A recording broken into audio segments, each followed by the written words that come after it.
کہ حشر کے دن جب سب لوگ جمع ہوں گے کسی کی یہ مجال نہیں رہے گی کہ اللہ تعالیٰ کے سامنے کوئی بات کر سکے، کوئی کچھ لفظ بول سکے، کوئی ایک ورڈ بول سکے. اور اس دن دو کیٹیگریز میں لوگ ڈیوائیڈ ہوں گے، ایک نیک لوگ رہیں گے اور دوسرے بدبخت لوگ رہیں گے. نیک لوگوں کا ٹھکانہ جنت رہے گا اور بدبخت لوگوں کا ٹھکانہ جہنم رہے گا. پھر آیت نمبر 114 میں اللہ تعالیٰ نماز کا حکم دیتے ہیں کہ نماز قائم کرو دن کے کناروں میں. بے شک ان الحسنات یذہبن السیئات، بے شک نیکیاں برائیوں کو دور کر دیتی ہے. تو جب ہم نماز پڑھتے ہیں تو وہ نماز کی وجہ سے ہمارے جو درمیان میں جو گناہ ہوئے، دو نماز کے درمیان، دو نماز کے بیچ میں جو گناہ ہوئے، اللہ تعالیٰ اس کو معاف کر دیتے ہیں. پھر اینڈ میں اللہ تعالیٰ آیت نمبر 120 سے 123 تک اللہ تعالیٰ فرماتے ہیں کہ نبی کریم صلی اللہ علیہ وسلم یہ تمام جو قصے ہم آپ کو سنا رہے نا، پہلے کے نبیوں کے قصے، یہ آپ کے دل کو مضبوط کرنے کے لیے، آپ کو تسلی دینے کے لیے سنا رہے،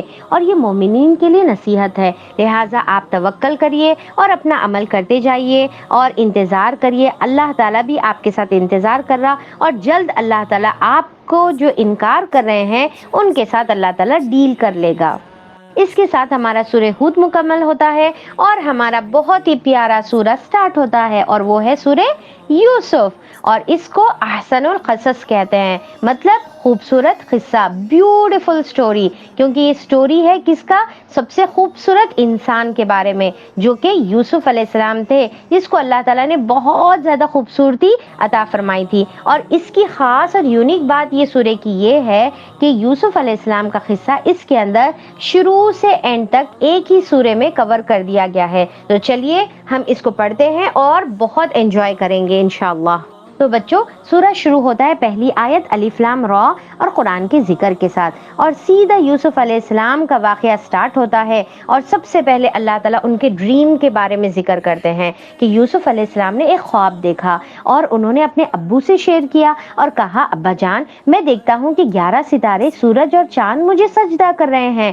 تو یوسف علیہ السلام کے ابو بتاتے ہیں کہ آپ اس خواب کا ذکر کسی سے نہیں کریں گے. تو یہاں سے شروع ہوتی ہے ہمارے پیارے چھوٹے سے یوسف علیہ السلام کی سٹوری، اور ان کو اپنی زندگی میں 4 ٹرائلز، 4 آزمائشی دور سے گزرنا پڑا. پہلی آزمائش، فرسٹ ٹرائل، جب انہوں بہت ہی چھوٹے سے تھے تو ان کے بڑے بھائیوں نے کس طریقے سے ان سے حسد کیا، جلن کیا، اور ان کو لے کر جا کر ایک اندھیرے کنویں میں ڈال دیا. پھر وہاں سے اللہ تعالیٰ نے ان کا نکلنے کا انتظام کیا اور ان کو اللہ تعالیٰ نے ایجپٹ پہنچایا. اور جب وہ ایجپٹ پہنچ گئے تو اب وہاں پر ان کا سیکنڈ ٹرائل شروع ہو جاتا ہے، سیکنڈ آزمائش شروع ہو جاتی ہے. جب وہ تھوڑے جوان ہوئے تو عزیز مصر کی بیوی ان کے پیچھے پڑ گئی اور ان کو ستانے لگی. پھر اس کے بعد ان کو بے گناہ ہونے کے باوجود بھی پریزن میں ڈالا گیا، جیل میں ڈالا گیا، اور یہاں پر ان کی شروع ہوتی ہے تیسری آزمائش. اور انہوں نے اس کے باوجود بھی اللہ کا شکر کیا اور لوگوں کو توحید کی طرف بلاتے رہے.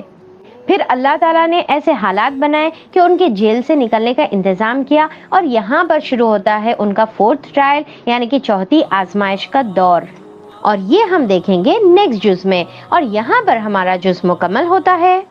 تو آج ہم نے کیا سیکھا بچوں؟ آج کا ٹیک اوے کیا ہے؟ سب سے پہلے اللہ تعالیٰ کی نشانیوں کو دیکھنا ہے، اللہ تعالیٰ کی آیتوں کو سننا ہے اور عمل کرنے کا ہے.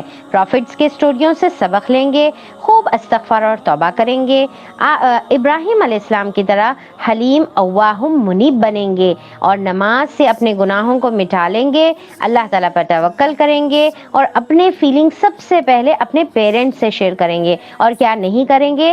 ہم کو کافر کی طرح اندھے اور بہرے نہیں بننے کا ہے اللہ تعالیٰ کی آیتوں اور نشانیوں سے. سیکنڈ، ناپ تول میں کمی نہیں کریں گے. تھرڈ، قوم لوط کے جیسے کام نہیں کریں گے. فورتھ، فرعون کے جیسے لیڈر کبھی نہیں بنیں گے جو اپنی قوم کو جہنم کی طرف لے جاتی ہے، نہ ہی ایسے گندے لیڈرز کو فالو کریں گے. ففتھ، جلن اور حسد سے بچیں گے. اور جز ایٹ اے گلانس کے لیے بچوں صرف آپ کو 4 پوائنٹس یاد رکھنے کا ہے. سب سے فرسٹ، کفار کا انکار اور اللہ تعالیٰ کا چیلنج 10 صورتیں لانے کے لیے. سیکنڈ، سٹوریز آف پروفٹس، اور آج ہم نے کتنے پروفٹس کا ذکر دیکھا؟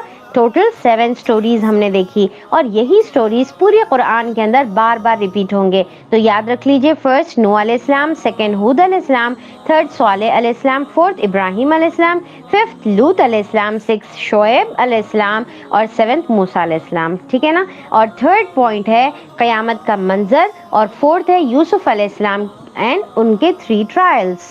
اور آج کی دعا میں ہم لیں گے سورہ ہود کی آیت نمبر 47 جس کے اندر نوح علیہ السلام کی دعا کا ذکر ہے. تو چلیے بچوں یاد کر لیجئے، انشاءاللہ ملتے ہیں آپ لوگوں سے نیکسٹ جز میں. السلام علیکم ورحمۃ اللہ وبرکاتہ.